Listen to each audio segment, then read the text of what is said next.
Is a statement by Ben McPherson on supporting EU, EEA and Swiss citizens to stay in Scotland.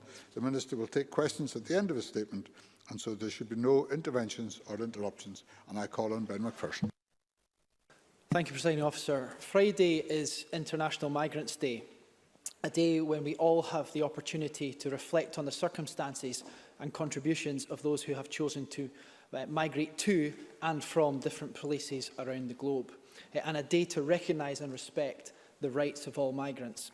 Because, of course, for the whole world, migration has always been a central aspect of human history. Indeed, in decades past, many people left Scotland to go and make their futures elsewhere. The Scottish story is one of migration. And in recent decades, that story has been enriched significantly by inward migration, by individuals and families who have chosen to come to Scotland and make here their home. People who have done this country the compliment of moving here to develop our economy, contribute to our public services and enhance our communities. And as we mark International Migrants' Day and look ahead to 2021, and as the transition period comes to an end on the 31st of December, today at this time I'm asking MSP colleagues and all of Scotland to focus anew in particular on doing all that we can to recognise, value and support EU, EEA and Swiss citizens who have chosen to live and work in Scotland and to commit together to uphold their rights. Because I know we all want EU citizens to continue to feel welcome in Scotland and to retain their rights to stay. And that is why I'm calling on colleagues and people and organisations across Scotland to do all that we can in the next 6 months to support EU, EEA and Swiss citizens in our communities, workplaces and constituencies to successfully apply to the UK Government's EU settlement scheme before it closes at the end of June 2021. Presiding Officer, in the interest of expediency, for the remainder of this statement, I will refer to those who need to apply as EU citizens, though EEA and Swiss citizens also need to apply to the scheme, as do non-UK citizen family members of EU, EEA and Swiss citizens. And it should be noted that Irish citizens do not need to apply, though they can if they wish. Of course, the Scottish Government has always been clear that it is wrong that any such citizens are being asked to apply to retain the rights that they already enjoy. We still believe the EU settlement scheme should be a declaratory system. We also still believe that the 5-year residency requirement for full settled status should be removed. And we still think the UK Government should provide the option of physical proof of settled and pre-settled status to mitigate the risk of discrimination. However, we're also realistic that the current UK Government are ideological and obstinate when it comes to immigration issues. So while we can't expect them to do the right thing, the rest of us can. What we can do is collectively mobilise all within our powers and responsibilities to help EU citizens in Scotland to stay. And that means supporting these new Scots, our friends, loved ones, colleagues and neighbours, to successfully apply to the scheme before the end of June 2021. So far, over 225,000 applications have been made by people living in Scotland. While this is welcome, it is important that we understand that this figure relates to the number of applications, not the number of individuals who have secured their status. Unfortunately, we don't know how many individuals have applied to the scheme because the UK Government won't release that information. Presiding Officer, many of the EU citizens that I speak to tell me that they are worried about the future. And unfortunately, the potential risks of discrimination, particularly from next year, are some of the key issues they raise. Because once the transition period ends on the 31st of December, there will be 3 distinct groups of EU citizens living in Scotland. Firstly, people with settled and pre-settled status. Secondly, people whose rights are protected by the withdrawal agreement but who have not yet secured their settled or pre-settled status and are entitled to it. And finally, EU citizens who arrived in Scotland for the first time after the 1st of January 2021. So in theory, the first of these two groups should not see any significant changes to their lives.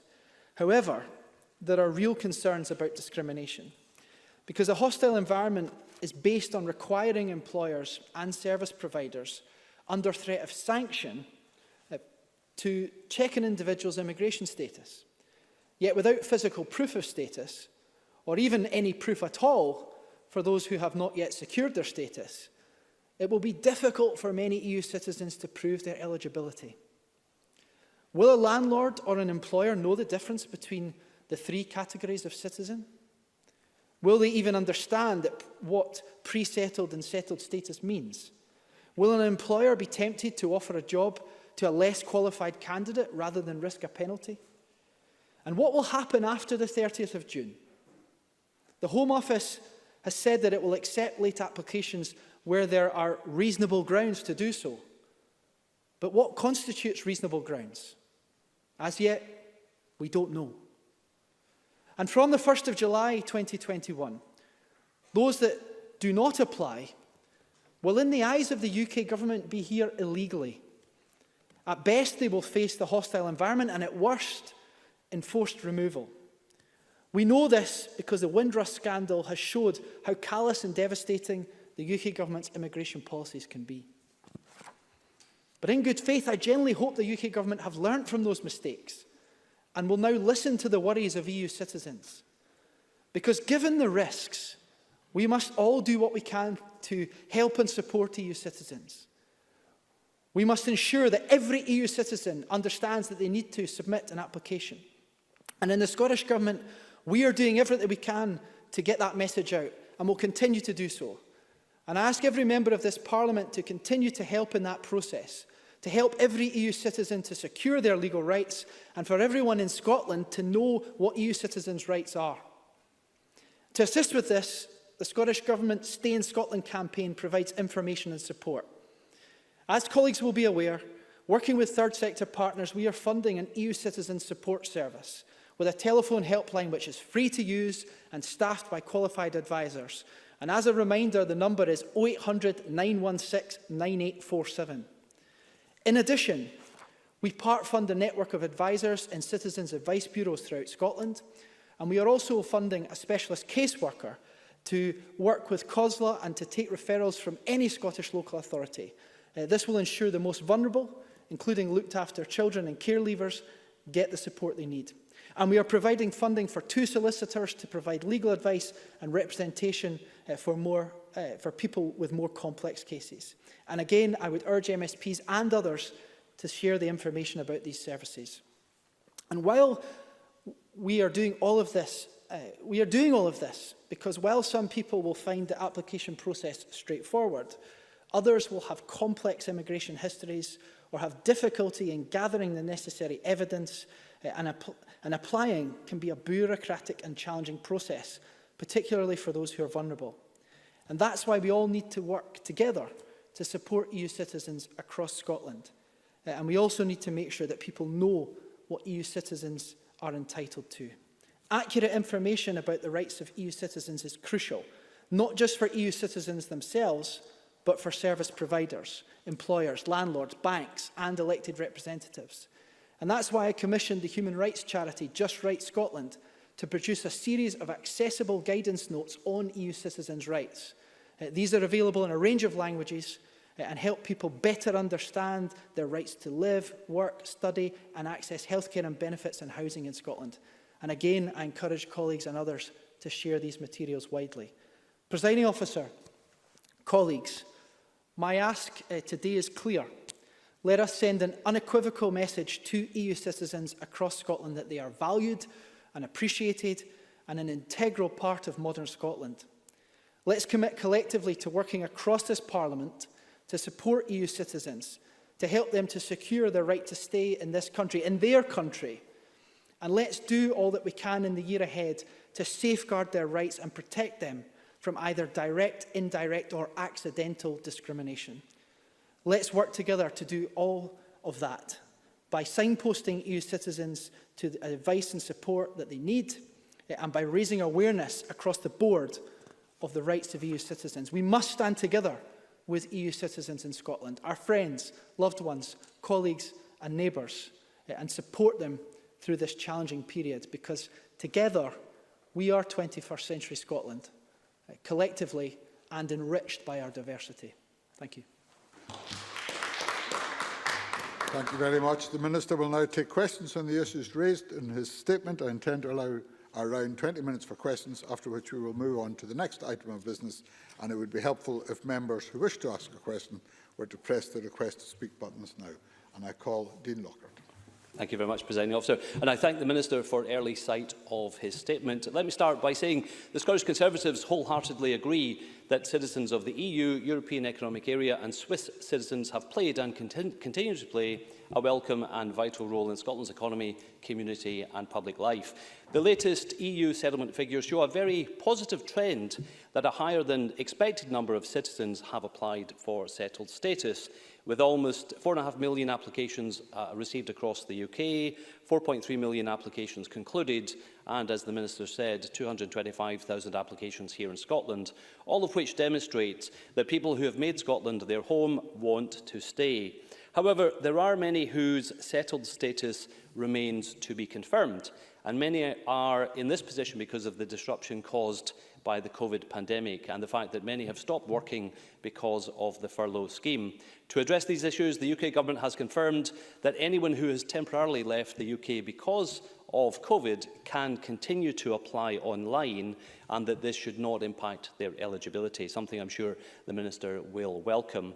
In order to ensure maximum take-up of settled status for those eligible, can I ask the Minister to explain what specific steps the Government is taking to promote this scheme, especially in our university communities, the agricultural sector, tourism and in other areas where there are high numbers of EU and other eligible workers?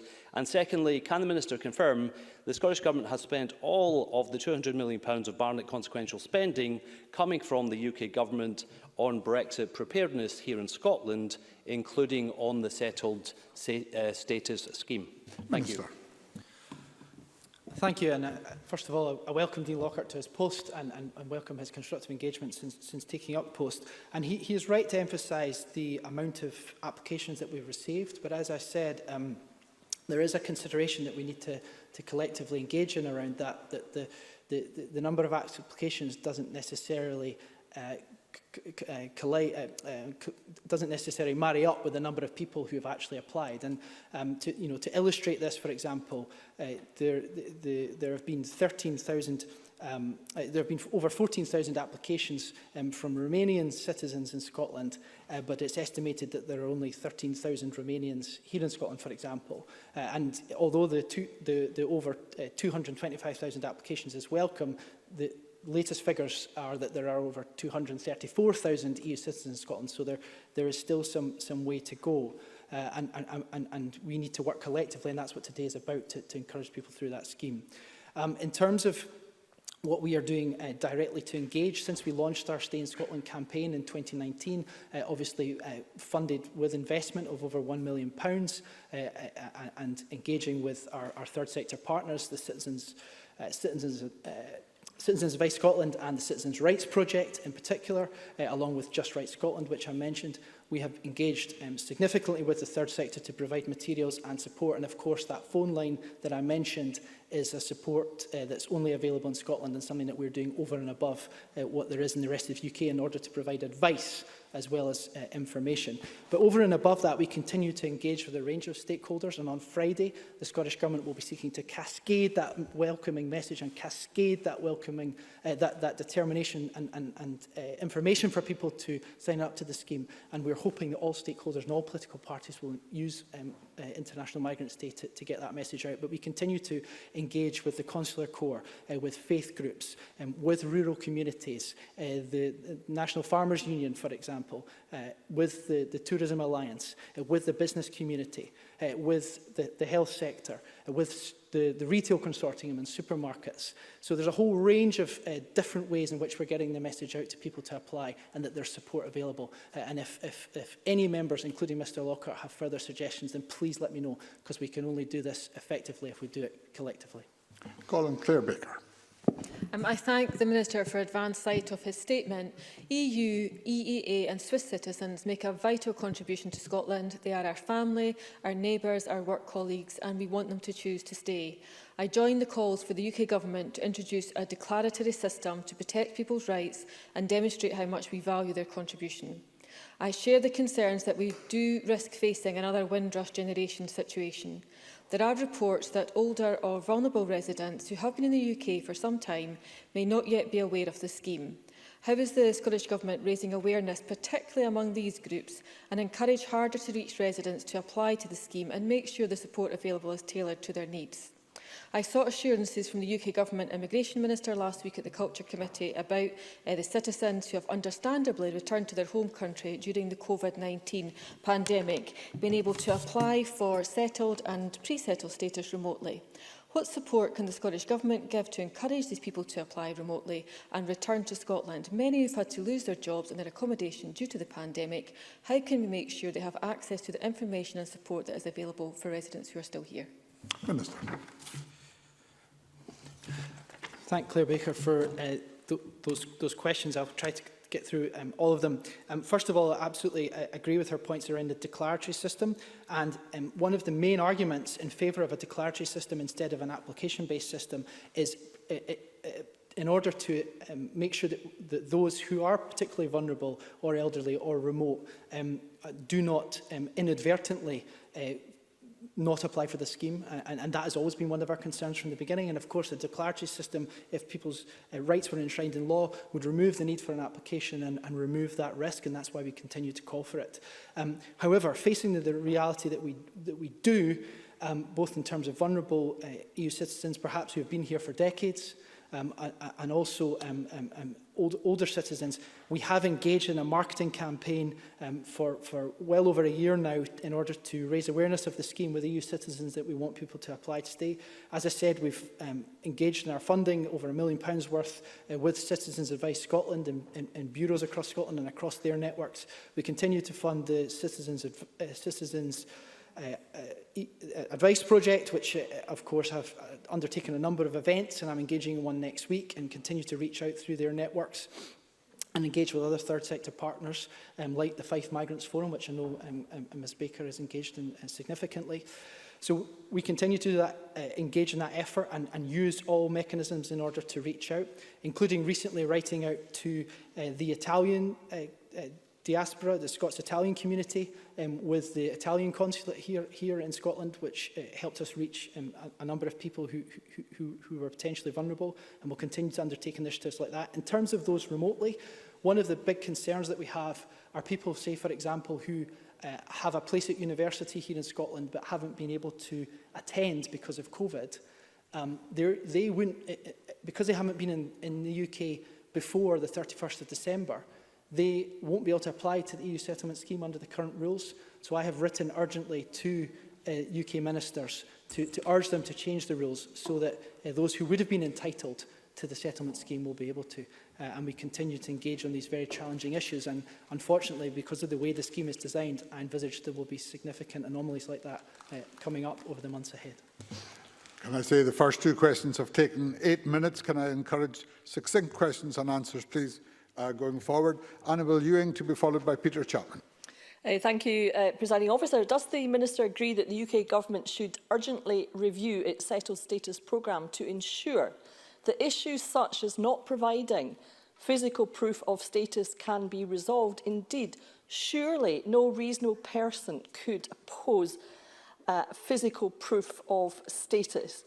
And surely, Minister, one would have thought that the UK Tory government would wish to do the necessary to avoid, indeed, another Windrush scandal. Minister.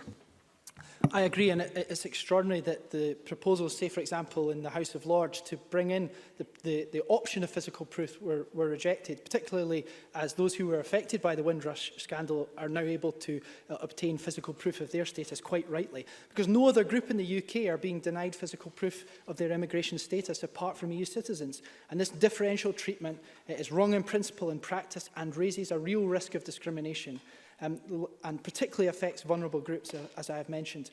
So we don't want the digital proof to be scrapped, moving to a digital status has its advantages, but what we want is the additional option, an additional safeguard of physical proof, and the UK Government should make those changes as soon as possible. Thank you, Peter Chapman, to be followed by Emma Harper. Hi, thank you, Presiding Officer. Minister, during his question, my colleague Dean Lockhart asked two questions, the second of which you declined to answer or didn't answer, and I will repeat it now.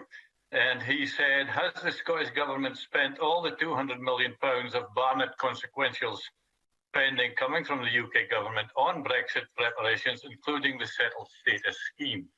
So I ask you now to answer that question. Minister. The consequences that we received in preparation for Brexit are, of course, under consideration and have been utilised by my colleague, Cabinet Secretary Mr Russell and others. I should point out that, as far as I'm aware, no consequentials have been received with regard to the EU settlement scheme. And indeed, the investment that the Scottish Government has made, say, for example, in providing our helpline, have been investments over and above anything the Home Office are doing, and it's been widely welcomed by those campaign groups and others supporting EU citizens. So, if anything, I would say the Scottish Government is going above and beyond to support EU citizens here. Emma Harper, to be followed by Anna Sauer. Does the Minister share the concerns of organisations like NFUS regarding the end of freedom of movement and the new immigration rules in relation to Scotland's agricultural sector, which is heavily reliant on seasonal workers, and for our dairy sector, which is reliant all year round on European workers, many of whom do not make the minimum salary threshold of £25,600, and they are exempt from the seasonal labour schemes? Minister. Indeed, we are concerned that the Season Agricultural Workers Scheme, the current quantity that the UK Government is allowing of 10,000 is inadequate, 10,000 people, and we have consistently encouraged them to raise that figure in order to support the agricultural sector as we move into this period. And in terms of others within the agricultural sector who are not part of the seasonal workers scheme and don't have eligibility for that, but also play a key role, of course, the salary threshold in the UK Government's proposed immigration system will be prohibitive and cause problems in that regard. Of course, we should also be encouraging everyone in the agricultural sector who can apply for settled status to do so. Anna Sauer, to be followed by Alistair Allen. Thank you, Deputy Presiding Officer. Can I join the Minister's comments in thanking EU citizens, EEA citizens and Swiss citizens for their contribution to Scotland, and can I say to them I'm sorry if any of them have felt hurt by any of the rhetoric we've had over the last 4 or 5 years around Brexit. This is their home. We want them here. We welcome them here. They're equally as Scottish, or in my case, for my city, as Glaswegian as anybody else. I noticed from the Minister's statement that it's very welcome they've introduced a helpline, that there'll be one caseworker with COSLA and access to 2 solicitors for advice and for representation. If there is a high demand, though, than is what is able to be taken by that number of solicitors or indeed that caseworker, will those resources be made available to those citizens? Minister. We consistently monitor both the usage of the helpline and whether more resource will be required, and of course that is an ongoing consideration as we go into this period when we face the situation with the 3 groups of EU citizens that I mentioned. So we continue to keep it under review. I should say that we have seen an increase in the use of the helpline and the services in the last few months, but there's still capacity and we want people to use these services. So that's why I'm asking colleagues to share a knowledge of the resources so that people can get the help they need. Alistair Allen, to be followed by Ross Greer. Given the major uncertainties around the future immigration system and the complete refusal of the United Kingdom Government to engage with the Scottish Government about it, does the Minister agree it is now imperative for the Scottish Parliament to have the powers to tailor migration policies to meet the specific needs of Scotland? And I speak as the MSP for a constituency which is projected to lose nearly 5% of its population by 2026 and for which inward migration is essential. Minister.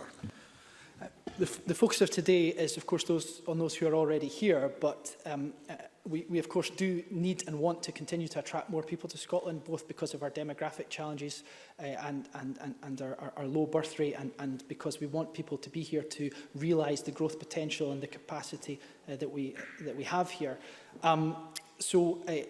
We are deeply concerned about what is being proposed by the UK Government for implementation from the 1st of January.